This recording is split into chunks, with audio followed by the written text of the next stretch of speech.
ମୁଁ ନେତା ସୁଭାଷ ଚନ୍ଦ୍ର ନେତାଜୀ ବିଷୟରେ କିଛି କହିବି। ସମ୍ମାନନୀୟ ସଭାପତି ମହୋଦୟ, ପୂଜ୍ୟ ଗୁରୁଜୀ ଗୁରୁବୃନ୍ଦ ଏବଂ ଏଠାରେ ଉପସ୍ଥିତ ମୋର ସହପାଠୀଗଣ, ଆଜିର ଏହି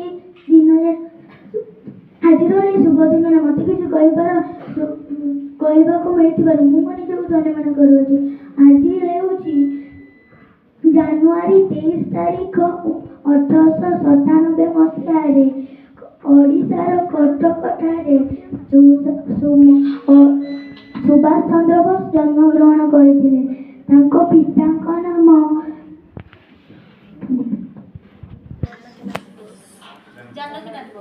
ଜାନକୀନାଥ ବୋଷ।